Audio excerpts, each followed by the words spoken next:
quero palestrar aqui. Quero ser usado com poder, para que essa palavra mude a vida da gente, amém? Senhor, abençoa esse momento, vem com o teu poder e a tua graça, vem sobre nós, fala conosco, abre a nossa mente, torna cativo cada coração aqui, a tua presença, cada mente, e que o inimigo das nossas almas não venha atrapalhar a obra que o Senhor tem para fazer nessa tarde, nas nossas vidas, nesse lugar, aleluia, em nome de Jesus, amém.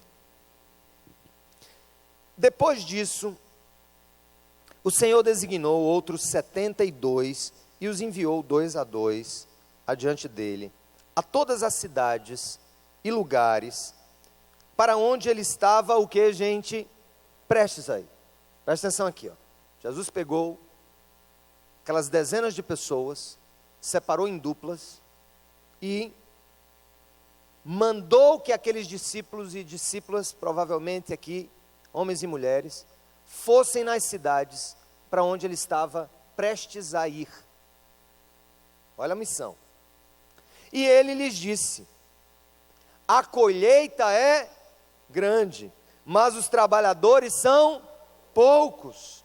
Portanto, peçam ao Senhor da colheita que mande trabalhadores para a sua colheita. Vão, eu estou enviando vocês como cordeiros entre lobos. Não levem bolsa, nem saco de viagem, nem sandálias, e não saúdem ninguém pelo caminho. Quando entrarem numa casa, digam primeiro: paz a esta casa. Se houver ali um homem de paz, a paz de vocês repousará sobre ele. Se não, ela voltará para vocês. Fiquem naquela casa e comam e bebam o que lhes derem, pois o trabalhador merece o seu salário. Não fiquem mudando de casa em casa. Quando entrarem numa cidade e forem bem recebidos, comam o que for posto diante de vocês. Curem os doentes que ali houver e digam-lhes o que, gente? O reino de Deus está próximo de vocês. Mas quando entrarem numa cidade e não forem bem recebidos, saiam por suas ruas e digam: até o pó da sua cidade que se apegou aos nossos pés, sacudimos contra vocês. Fiquem certos disso, o reino de Deus está próximo. Eu lhes digo, naquele dia haverá mais tolerância por Sodoma do que para aquela cidade. Ai de você, Corazim, ai de você, Betsaida, porque se os milagres que foram realizados entre vocês o fossem em Tiro e Sidom, há muito tempo eles teriam se arrependido, vestido roupas de saco e cobrindo-se de cinzas. Mas no juízo haverá menos rigor para Tiro e Sidom do que para vocês. E você, Cafarnaum, será elevado até o céu? Não, você descerá até o inferno, o Hades. Aquele que lhes dá ouvidos está me dando ouvidos. Aquele que os rejeita está me rejeitando, mas aquele que me rejeita está rejeitando aquele que me enviou. Os 72 voltaram como, gente? Alegres, e disseram o quê quando voltaram da missão?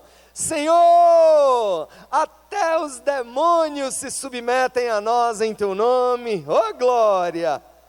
E ele respondeu: eu vi Satanás caindo do céu como relâmpago. Eu lhes dei autoridade para pisarem sobre cobras e escorpiões e sobre todo o poder do inimigo, nada lhes fará dano. Contudo, alegrem-se, não porque os espíritos se submetem a vocês, mas porque os seus nomes estão escritos no livro da vida, escritos nos céus. Naquela hora Jesus, exultando no Espírito Santo, disse: eu te louvo, Pai, Senhor do céu e da terra, porque escondeste essas coisas dos sábios e cultos e as revelaste aos pequeninos. Sim, Pai, pois assim foi do teu agrado.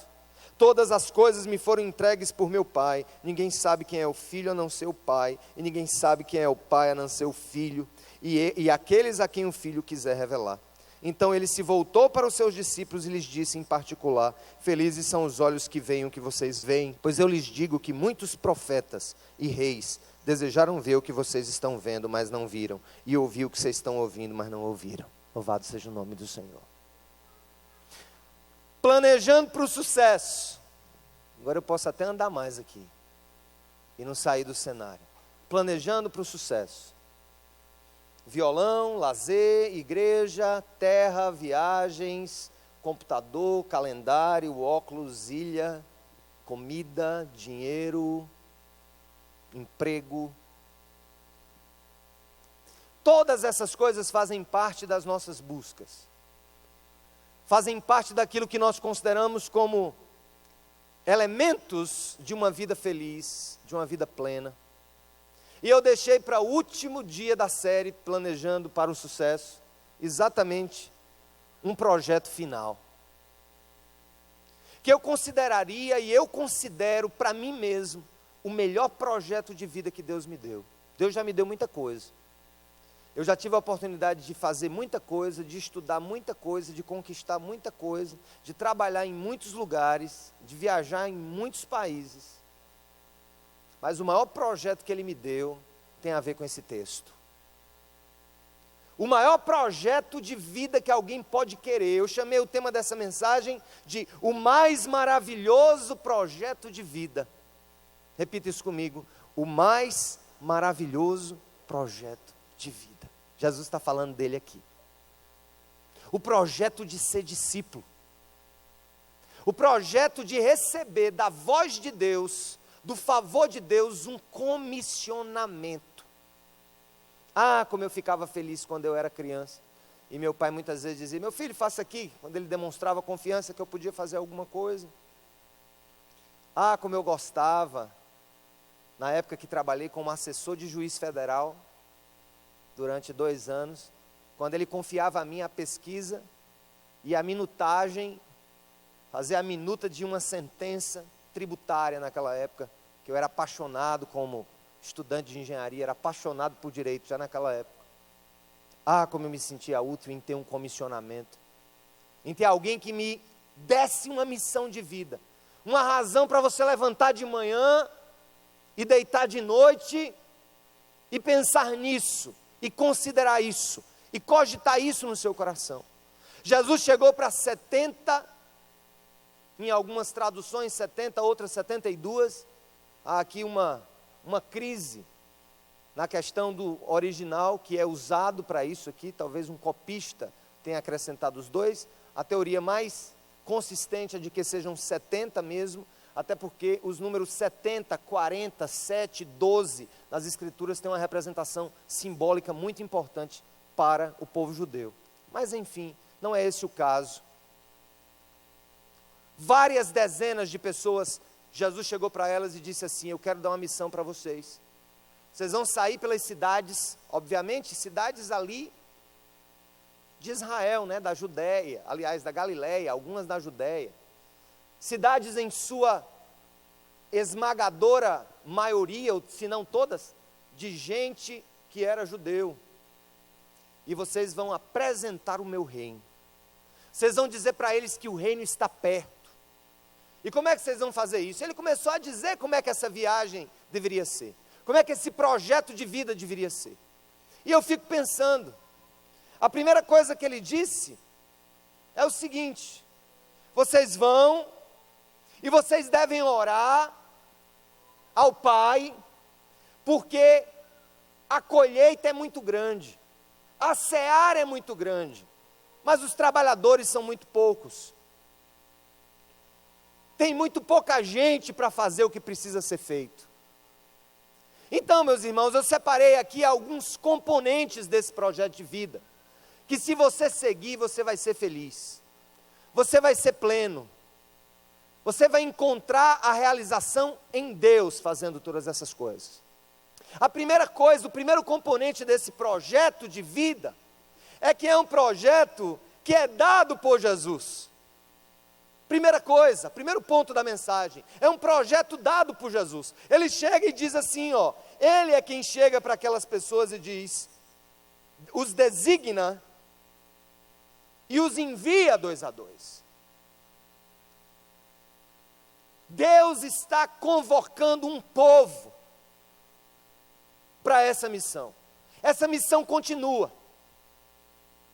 Essa missão de ir de cidade em cidade, de casa em casa, de repartição em repartição, não foi revogada, e ela é dada por Jesus. Ele quem nos dá esse comissionamento, esse nobre comissionamento, é o primeiro ponto, é algo que é dado por Jesus. O segundo ponto, se você ler comigo, quando ele diz, e eu repeti já para vocês, a colheita é grande, mas os trabalhadores são poucos. Portanto, peçam ao Senhor da colheita que mande trabalhadores para a sua colheita. O segundo ponto, gente, que está muito claro nesse projeto de vida que Deus tem para vocês, que Deus tem para o seu povo, é que as oportunidades são muitas, mas poucos são os que querem fazer parte delas. Essa é a triste realidade. É uma triste realidade.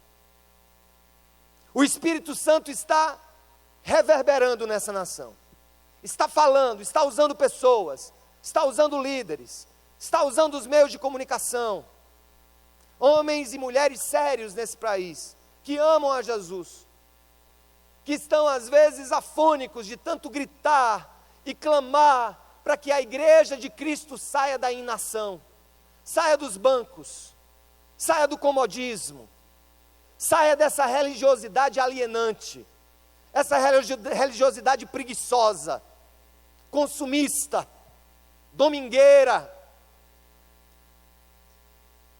e baseada no tempo,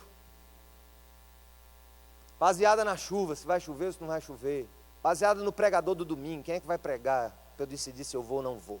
Essa tem sido a nossa vida, e Jesus está dizendo, a colheita é grande. Presta atenção, tem uma coisa que me chama a atenção, Jesus não está dizendo, gente, que a semeadura, que a aragem, que a aguação, que o processo, ele está falando de colheita. Se ele está falando de colheita, ele está querendo dizer o quê? Está lá para colher. Eu fui lá na Cidade Viva essa semana, lá na reforma da antiga casa de recuperação, que passa a ser chamada de Casa do Oleiro, que vai servir para retiros nossos, para os nossos cursilhos, que na realidade eu não uso esse nome, é apenas como referência, que nós chamamos de epicentro aqui, momento para homens, para mulheres e tal. Fui lá e há algum tempo está desativado para a reforma.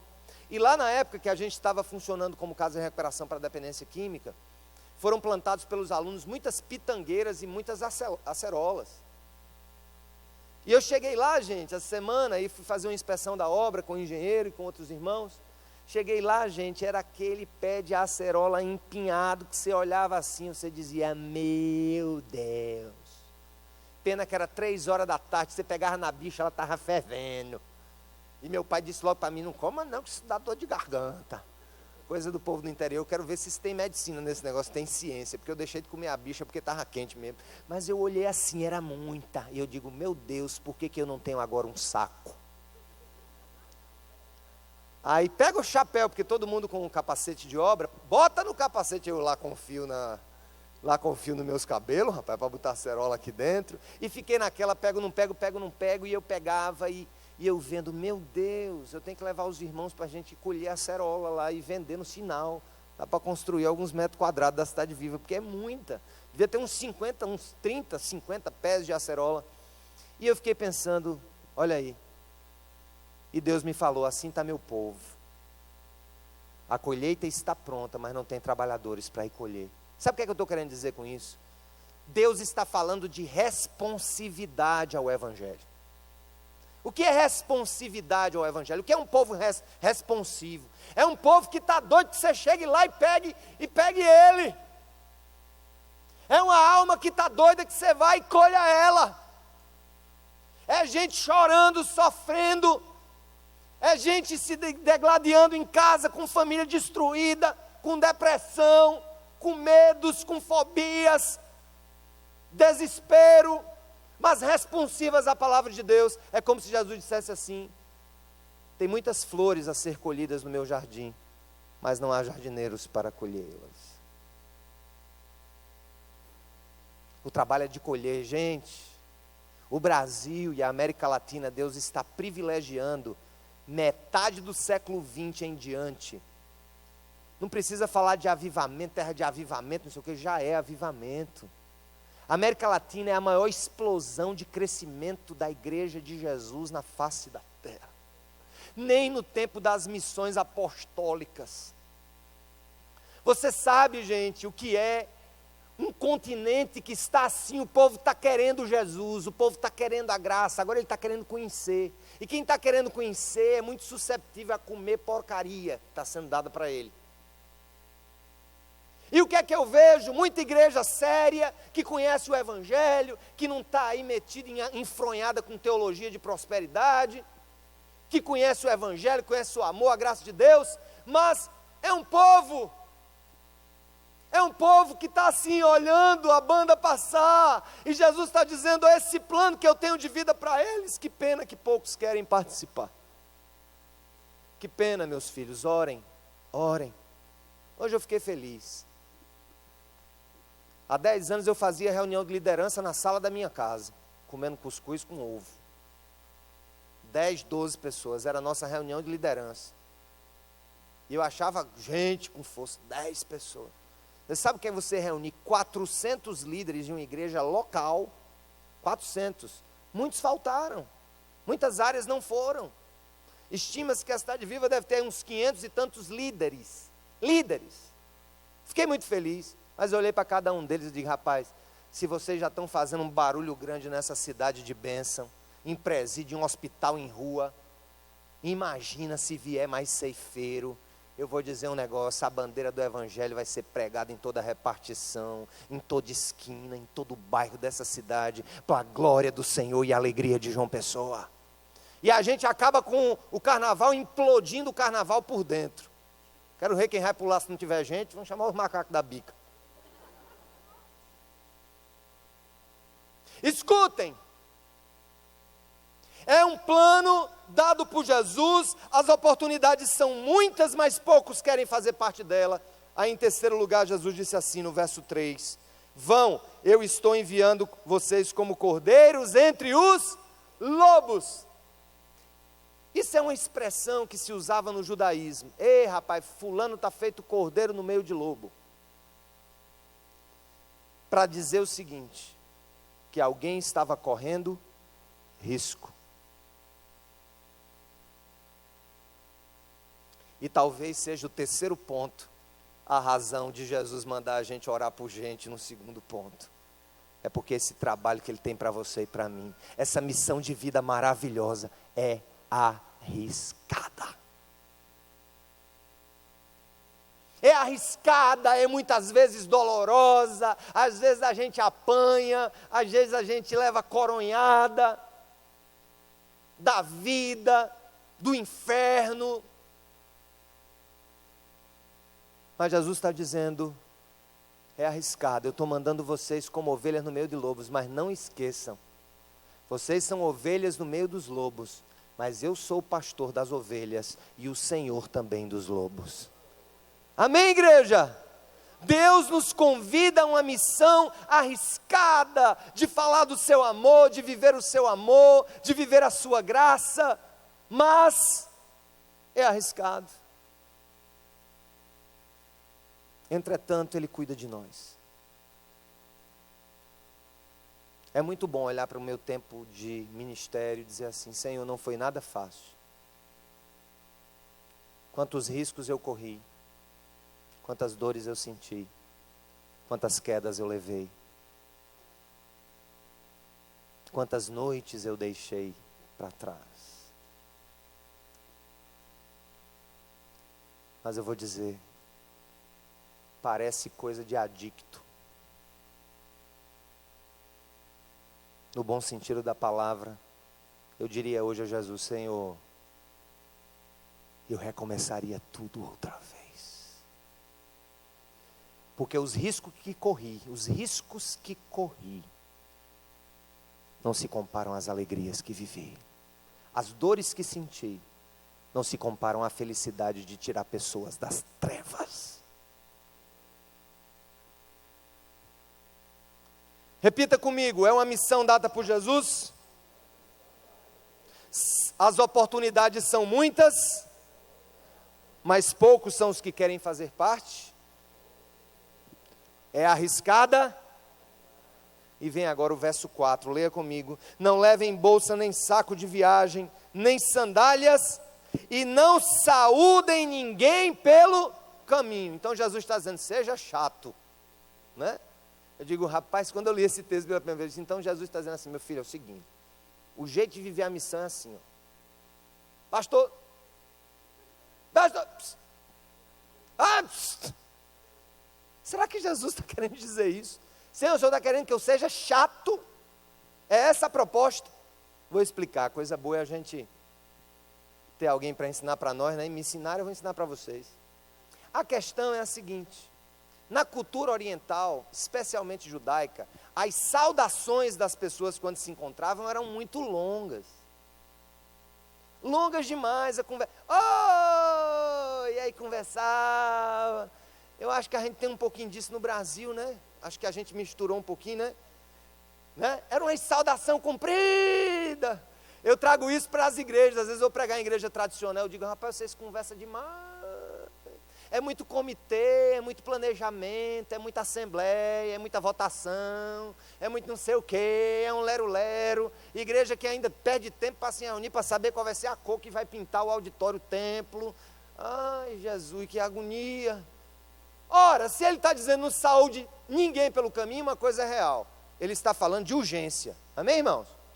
Porque o negócio é urgente. Aí eu fico pensando o seguinte, eu acho que é mais ou menos o que a gente faz. Tem uns amigos americanos, uma vez um amigo americano, um pastor americano amigo meu, que já está radicado no Brasil, eu não entendo o brasileiro. Não entenda. Uma vez, convidaram um brasileiro para jantar na minha casa, e ele jantou, e ele comeu, e conversou, e disse, pois bem, nós vamos embora. Nos abraçaram, se despediram, mas não foram embora. Depois começaram a conversar de novo. E aí chegaram para mim e disseram, pois bem, nós já vamos. E eu disse, amém, boa noite. Quando eu me despedi, eles não foram de novo. Ele descobriu que no Brasil, nós nos despedimos 3 vezes para ir embora para casa. Você não nota, não. A gente se despede 3 vezes. Vá para a casa de alguém e se despeça 3 vezes, no mínimo. Então Jesus está dizendo o seguinte, o negócio é urgente, meu filho. A missão é urgente. Não é para estar parando, perdendo tempo. Arrisque-se. Tente, lute. Sabe por que Deus nos deu muita coisa como comunidade? Porque a gente não sabia como fazer nada e se arriscou para fazer e deu certo. E outras vezes não deu certo. Umas vezes a gente perdeu, outra vez os outros ganharam da gente. Até que a gente ganhou e acertou. É urgente, Deus está precisando de nós, urgente. Não percamos tempo com bobagem na vida, é isso que ele está querendo dizer. Com conversa fiada, com discussão infrutífera. Quanta gente está perdendo o doce da vida, o brilho da aventura da existência, por causa de conflitos, por causa de bobagem, por causa de questiúncula, de número vai, número vem, de 2 para cá, 4 para lá. Deus está dizendo para você, meu filho, desapegue-se, corra. Eu quero usar você, minha filha. Eu quero usar você, meu filho, para a minha glória. Eu quero fazer grandes coisas através da sua vida. Agora corra. Não perca tempo. Esse projeto é um projeto para ontem. Quando eu me formar, eu vou ver se eu me dedico um pouco. Quando eu terminar meu doutorado, ver se eu me dedico. Quando eu tiver 2 meninos grandes, aí eu me dedico. Quando meu bichinho tiver com 18 anos. Quando meu bichinho terminar a universidade. Quando meu bichinho já apodreceu, já está um velho. E você está esperando agora os netos, depois os bisnetos, depois os trisnetos. E não perca tempo, o Senhor está dizendo para nós. É urgente. É um projeto de paz e paciência. O que é que ele diz aqui? Quando entrarem numa casa, verso 5, digam primeiro, paz a esta casa. Se houver ali um homem de paz, a paz vocês repousará sobre ele. Senão, ela voltará para vocês.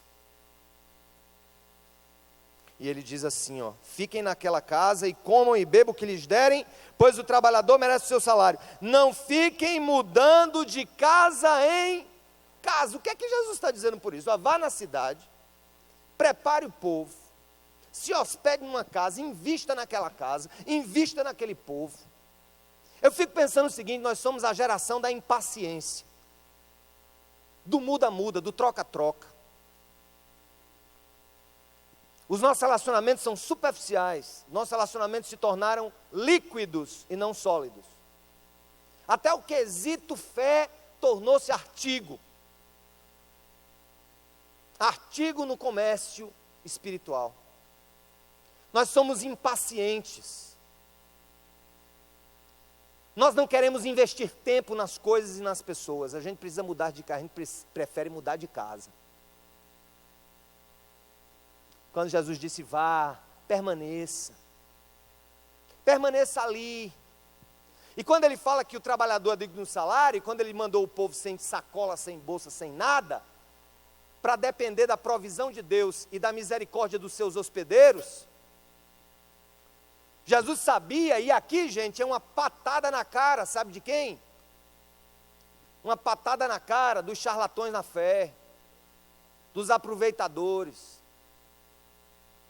O que é que ele está querendo dizer aqui? Vá lá e invista nesse povo, ganhando pouco ou ganhando muito, comendo pouco ou comendo muito, comendo caviar ou comendo ovo. Jesus está querendo dizer uma coisa para você: nenhum grande projeto de vida com Deus se constrói de um dia para a noite. É exigido paciência, especialmente na casa ou no lugar onde eu não sou tão bem tratado, ou na circunstância em que eu não sou tão bem provido. Esse projeto de vida que o Senhor tem para nós, gente, é um projeto de paz e de paciência. Tem pessoas aqui que nós estamos investir 3, 4, 5 anos para esperar dar fruto. É a tolerância, é o construir raízes. Você precisa de raiz. Você precisa de uma raiz, você precisa de uma comunidade, por exemplo. Você precisa definir-se, você precisa criar raiz, enraizar-se, crescer, chorar, lutar, sofrer, ganhar, perder. Isso vale para qualquer área da vida. Tem gente que está mudando relacionamento como quem muda de casa, como quem muda de roupa. O Senhor está querendo dizer o seguinte: você tem um projeto de paz, mas é de paciência também. Agora, é uma missão que envolve misericórdia e justiça. É o 6º ponto. Envolve misericórdia e justiça. Quando ele diz aqui no verso 9, leia comigo: curem os doentes. E o que mais, meu amigo? Curem os doentes que ali houver, e digam-lhes o que, gente? O reino de Deus está próximo de vocês. Mas quando entrarem numa cidade e não forem bem recebidos, saiam por suas ruas e digam: até o pó da sua cidade que se apegou aos nossos pés, sacudimos contra vocês. Jesus está falando de duas coisas muito importantes na vida de um cristão: o equilíbrio entre misericórdia e justiça. Jesus está dizendo o seguinte: vão, cure os enfermos, cure os doentes. Vão lá, usem o meu poder, no meu nome, curem doentes. Sejam misericordiosos, anunciem o reino, que o reino chegou, o reino está no meio deles. Agora é o seguinte: a minha palavra não deve ser uma pérola lançada aos porcos. Saiba falar e saiba calar. Eu fico pensando, gente, o projeto que Deus deu para nós foi o da misericórdia e da verdade, da justiça. Eu cheguei cedo lá no campus metropolitano, cheguei cedo para a primeira celebração, que é às 8 da manhã, e fiquei para das 10, que foi o culto da liderança. Como estava chovendo muito, a gente ainda está com os problemas ainda na cumieira da capela, que ainda não foi coberta. Uma linhazinha assim, que cai uma águazinha, e o pessoal do louvor disse: pastor, vamos, a gente vai precisar de uns 10 minutos, caiu água aqui nos cabos e tal. Não, tranquilo, não gosto muito de atrasar não, a gente tem que começar na hora certa, a gente tenta fazer isso na Cidade Viva, então você tem que chegar na hora, né, irmão? Amém, irmão? Amém? Amém? Amém? Então chegue. Viu? Você não vai para o cinema e chega 15 minutos depois. Nunca vi ninguém chegando em sessão de cinema 15 minutos depois. Vou chegar 15 minutos depois. Também nunca vi ninguém chegando no Enem, 15 minutos depois. Chega que tu vai ficar com a cara na grade, assim, no portão, chorando no jornal do outro dia. Na minha igreja eu chego 15 minutos. Presta atenção. Cheguei lá, e aí eu saí, fui andando pela terra, pelas árvores, aquela neblinazinha, eu lá meditando, orando. De repente, de longe, eu vejo uma pessoa se dirigindo a mim, né? Ela vinha na minha direção, eu já comecei a pensar, que ousadia, eu estou aqui parado, lá vem essa irmã. E lá vinha ela na minha direção, eu digo, não é possível, eu estou aqui orando. Estou aqui me preparando, me santificando para pregar a palavra. Lá vem aquela irmã, e quando eu vejo mais de longe, lá vem ela com mais 2 crianças. Eu digo, não é possível. Com 2 crianças. Ela chegou, oi pastor, preciso falar com o senhor. Deu vontade de dizer, como é que você me encontrou aqui? Você não estava lá dentro, orando para começar o culto. Estou aqui de trás e você vai me achar aqui atrás. Não disse nada, mas o meu coração falava essas palavras assim para ela, sabe?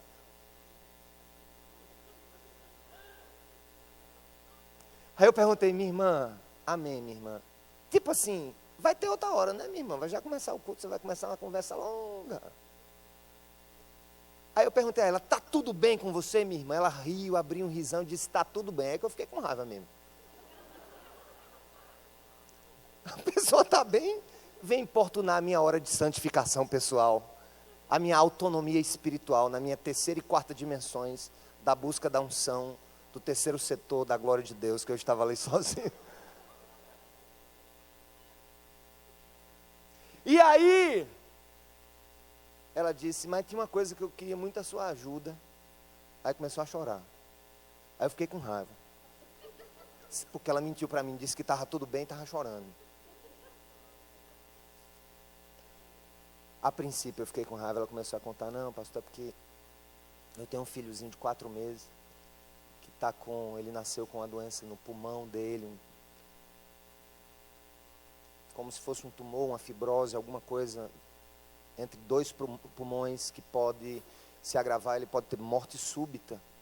E eu estou dependendo de uns exames, fiz vários exames já e estou precisando disso, tal, e não consigo, estou na lista no SUS, demora muito. E o médico disse que meu filho ia morrer se essa cirurgia não fosse feita com urgência. Aí eu olhei para ela, gente, eu digo, nossa, essa conversa é a conversa mais importante que eu preciso ter nessa manhã. Eu disse, cadê seu filhinho? Eu orei por ela, está ali dentro da capela com a minha outra filha.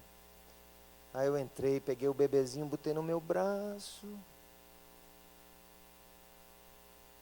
como se fosse a minha própria dor, ou o meu próprio filho. E orei por ele. Pedi que Deus desse tempo para a gente cuidar daquela criança. E é esse o nosso papel. Eu fico pedindo a Deus o seguinte, Senhor, nunca deixa que a cidade viva perca o grande tempero que sempre o Senhor derramou sobre nós, que foi a extrema misericórdia por quem sofre. Pelo presidiário, pelo dependente, pelo morador de rua. E aí, gente, essa é a nossa vida, deve ser um plano de misericórdia. Por quê? Porque no final das contas, é o 7º ponto, somos representantes dele. Jesus diz assim no verso 16, ele diz, aquele que lhes dá ouvido está me dando ouvidos, aquele que os rejeita está me rejeitando, mas aquele que me rejeita está rejeitando aquele que me enviou. Deixa eu dizer uma coisa, todo cristão é por natureza representante do Deus vivo, aleluia. Todo aquele que se chama pelo nome de Jesus o representa. Jesus está querendo dizer o seguinte, quem receber a sua palavra está me recebendo, quem negar a sua palavra vai estar me negando, como se dissesse, eu estou mandando vocês nesse mundo como meus representantes.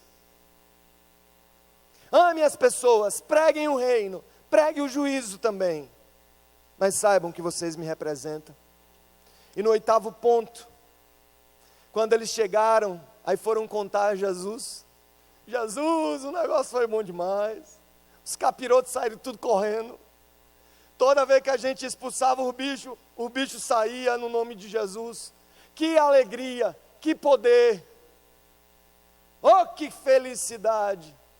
Como é bom ter o poder de Deus funcionando. Como é bom falar no nome de Jesus e o negócio acontecer. E a gente calar o inferno.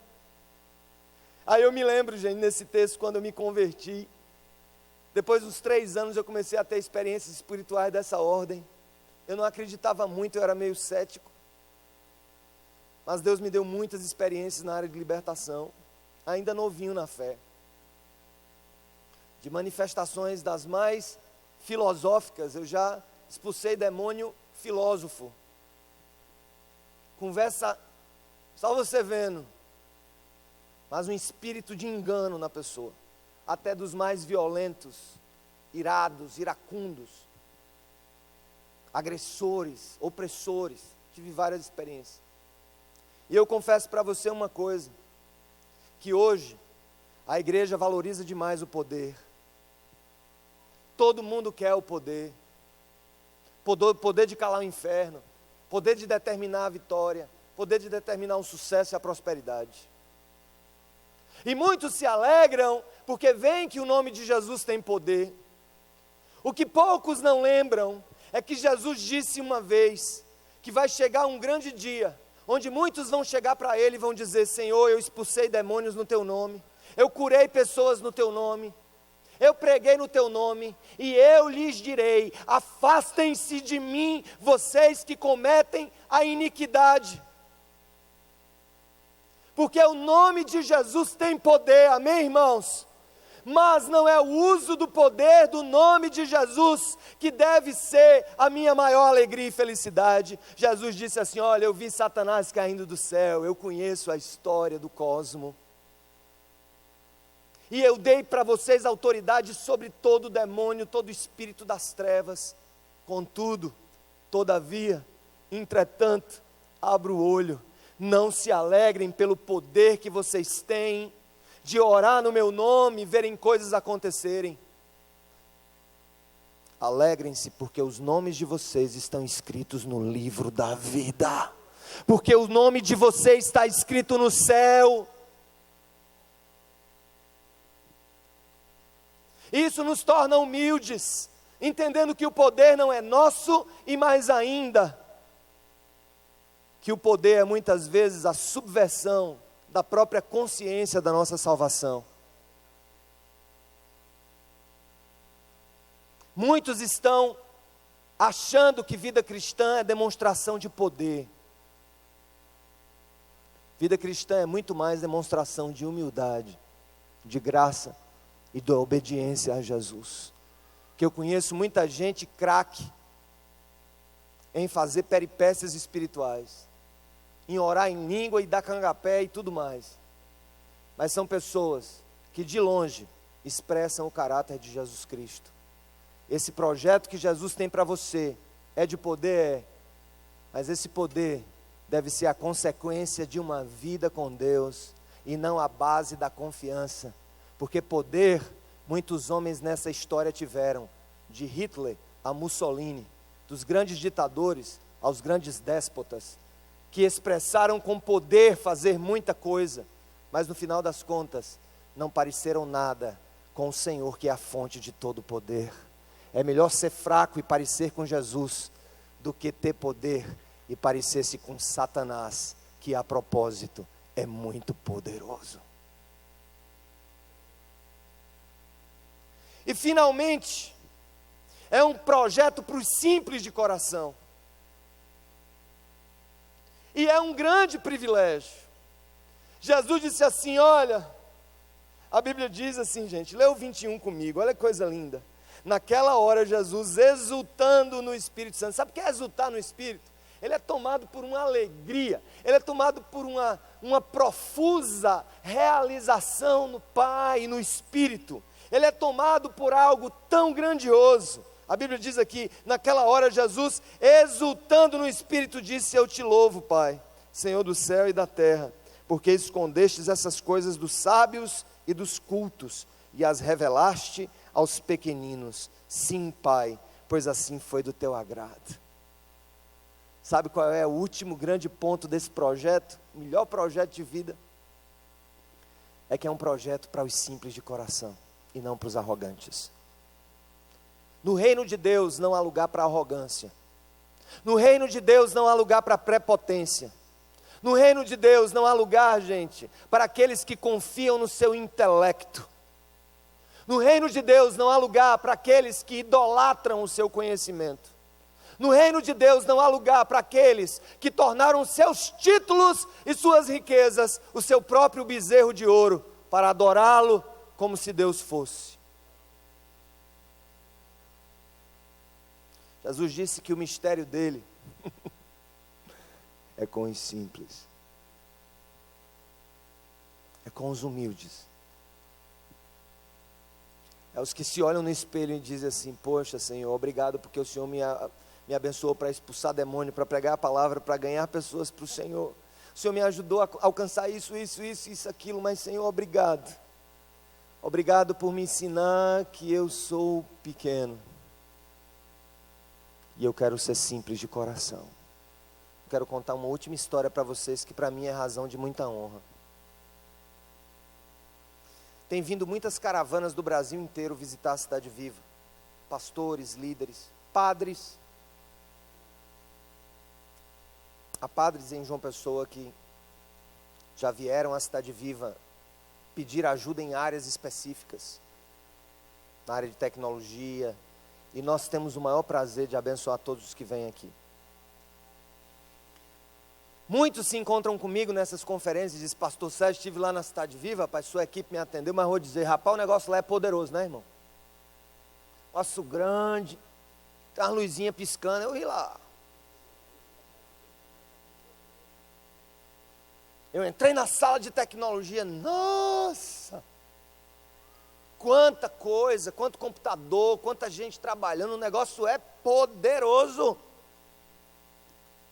Aí o diabo disse para mim assim: alegra-te, que tu és grande, alegra-te com tudo isso que vocês têm, com esse terrenão de 150 hectares.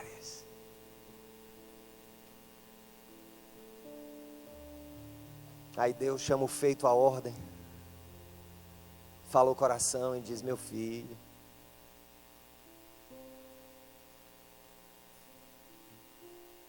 tudo isso poderia não existir,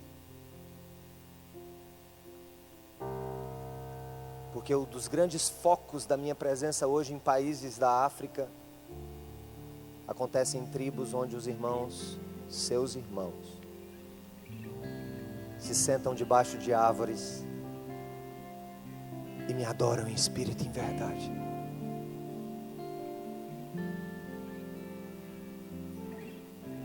É muito difícil a gente não se orgulhar das nossas conquistas e realizações. Mas eu confesso para vocês que as maiores alegrias que eu tenho não têm vindo dessas bocas. Eu escuto, recebo o elogio e jogo a glória para Deus. E digo, nem sempre foi assim. Houve um tempo que nos mudávamos de domingo para domingo, que armávamos cadeiras e palcos em escolas, clubes, shoppings e no meio da rua. As grandes bênçãos que eu tenho escutado quando vêm alguns irmãos e dizem: cara, que equipe maravilhosa me recebeu. Que homens e mulheres humildes, que em todo tempo falam do que o Senhor os deu, mesmo sem merecerem. Que equipe de homens e mulheres que fazem questão de dizer que não são nada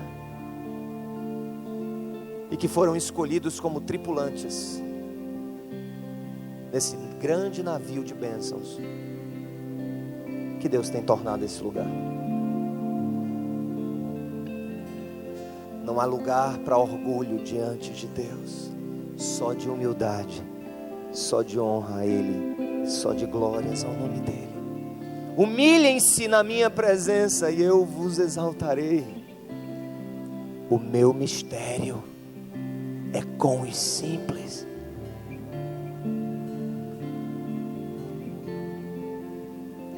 Você quer essa missão de vida para você, meu irmão, sim ou não? Você quer o melhor projeto de vida que alguém pode ter, que é esse projeto? Sim ou não? Diga sim ou não. Sim ou não? Então vamos junto. Porque a grande bênção da vida é estar no meio desses 72. Tudo mais vai passar. Mas a obra que aqueles homens fizeram permanecerá para sempre. Porque quando nós somos usados por Deus para transformar o mundo e para tocar o coração das pessoas, ali há a eternização da mensagem.